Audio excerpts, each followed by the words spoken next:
Bisakah kita trading full teknikal tanpa fundamental? Oke, pertanyaannya, bisakah kita trading dengan menggunakan teknikal saja tanpa menggunakan fundamental? Jawabannya tentu bisa dan sangat bisa.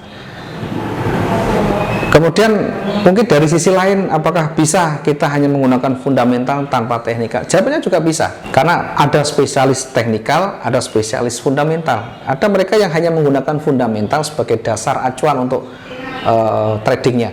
Ada juga yang hanya menggunakan teknikal untuk dasar entry juga tradingnya. Jadi dua-duanya punya plus dan minus, dua-duanya punya kelebihan dan kekurangan. Bagi mereka yang menguasai teknikal, tentu mereka akan mempermudah ya, mencari yang sederhana dengan melihat hanya teknikal saja ya. Tentu bagi saya ya akan lebih sempurna, akan lebih komplit ketika kita paham yang namanya teknikal, kita mengetahui ketika ada fundamental yang berdampak besar, karena ini sangat mempengaruhi dari pergerakan harga. Tentu semuanya juga kembali ke style kita ya. Mereka yang menggunakan trading jangka panjang biasanya rata-rata menggunakan analisa fundamental ya.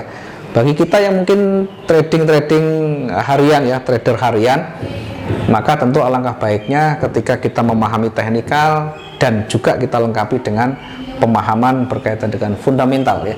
Karena kalau kita nanti asik saja kita hanya bermain dengan teknikal tanpa memahami fundamental, suatu saat pergerakan itu bisa melesat dalam hitungan yang cepat sekali, dan kalau kita salah tentu akan ruginya luar biasa. Tentu ini adalah bagi teman-teman yang tidak punya basic pengalaman yang mumpuni tentunya. Bagi mereka-mereka yang sudah ahli dalam bidang teknikal ya, tentu meskipun dia tidak memahami fundamental, tetapi pasti dia akan mengetahui pergerakan demi pergerakan.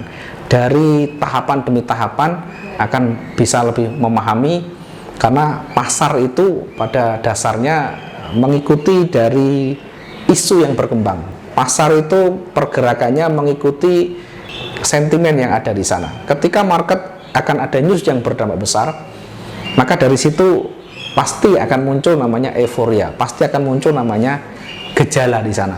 Dari gejala itu akan kita bisa lihat nanti, akan ditunjukkan, akan dicerminkan di dalam candlestick yang muncul di sana.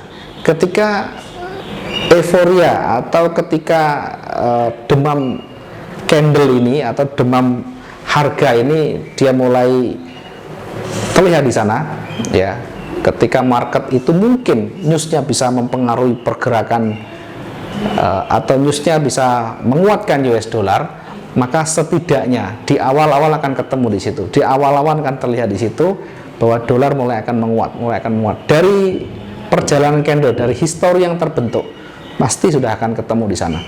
Seperti beberapa hari terakhir, kalau kita amati dari pergerakan market yang ada di sana, bahkan sebelum news dirilis ya, kita sudah selalu monitor sebelum dirilis newsnya itu 30 menit sebelum news dirilis, selalu kita monitor apakah ada pergerakan yang signifikan. Di situ kita bisa lihat, bahkan dari pra news itu dirilis kita sudah bisa menentukan kira-kira pergerakannya mau kemana, dan hasilnya ada banyak teman-teman semuanya bisa merasakan profit yang luar biasa dari news yang ada. Tetapi sebaliknya, ketika kita tidak memahami news ya, kita hanya memahami teknikal, tentu bisa jadi satu saat ada jadwal berita yang kita tidak memahami, tidak mengerti dan tidak membaca mungkin ya jadwalnya, sehingga begitu kita entry, begitu kita masuk di area-area situ, ternyata pergerakannya sangat cepat sekali dan membuat kita nanti tentu menjadi panik ya kalau kita tidak siap ya. Bagi teman-teman yang siap, kalau dia sudah entry di situ, pasti dia tahu di mana batasan resikonya, di mana dia menentukan titik exitnya. Kesimpulannya seperti apa dari pertanyaan yang ada? Bisa apa enggak kita menggunakan teknik? Jawabannya bisa. Bahkan dengan fundamental pun juga bisa. Silakan dipilih, kita suka yang mana, teknika sendiri atau fundamental sendiri. Bagi saya dua-duanya harus dikuasai sehingga kita bisa mendapatkan yang maksimal. Mencari angka ketahanan modal gimana ya Pak? Oke, bagaimana cara mencari angka ketahanan modal kita. Sebenarnya mencari ketahanan itu identik dengan kita meresikokan ya, seberapa banyak resiko yang akan kita siapkan, maka disitulah ketahanan modal kita. Contoh misalkan modal kita $1.000, berapa ketahanan yang aman untuk ketahanan modal kita itu sendiri? Ya tentu lebih dari 80% dari modal itu. Ketika ketahanan kita kuat, ketika ketahanan kita sudah masih lebih dari 80%, tentu ini punya kekuatan yang luar biasa ya. Apalagi yang kita resikokan hanya 2% dari modal kita. Artinya setiap transaksi itu kita sudah batasi, maksimal yang kita resiko adalah 2%. Sehingga ketahanan kita akan sangat besar sekali. Kita tinggal menghitung 2% dari modal kita berapa. Contoh misalkan, contoh sederhana, kita punya modal $1.000 ya, kemudian 2% dari $1.000 berapa? $20 misalnya ya.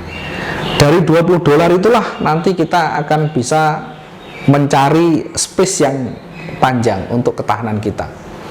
Kalau kita misalkan menggunakan $20 sebagai batasan resiko kita, sehingga ketika kita entry, maka rugi kita maksimal di angka $20 itu. Kemudian tinggal kita nanti menentukan lot kita berapa. Kalau kita misalkan menggunakan lot 0,05 misalkan ya, dengan ketahanan dengan lot 0,05, maka batasan kita adalah maksimal 2% dari modal itu adalah $20. Sehingga 20 itu kalau kita bagi dengan 0,05, itulah nanti ketahanan kita ya, ketahanan dalam satu transaksi. Sehingga ketika kita entry, kemudian marketnya bergerak berbalik, maka batasan itulah yang nanti menjadi batas maksimum kita ketika kita mau exit di sana. Dan ini sangat tidak mungkin sekali kita habis, tidak mungkin sekali MC kalau kita betul-betul terapkan dengan baik ya. Sekali lagi, yang pertama kita tentukan adalah berapa resiko yang akan kita siapkan. Dari resiko itulah nanti kita akan tahu berapa ketahanan modal kita. Kalau kita mengambil resiko yang cukup tinggi, misalkan 10%, tentu ketahanan kita makin melemah. Apa resikonya ketika ketahanan makin melemah? Ketika marketnya berbalik, maka tidak butuh waktu lama, nanti ketahanan kita akan semakin drop, dan itu akan berpotensi, akan beresiko yang cukup besar. Modal kita akan terancam mendekati panjang ya, mendekati habis nantinya. Yang pasti untuk menjaga ketahanan itu, pertama harus kita sudah siapkan resikonya. Yang kedua, maksimal batasi semua transaksi yang ada. Dari sekian banyak transaksi itu, jangan lebih dari 20% modal. Itu pesan saya, dan mudah-mudahan bisa menjawab pertanyaan yang disampaikan. Selebihnya nanti silakan diikuti video-video kami yang lain yang kita sudah ulas berkaitan dengan ketahanan.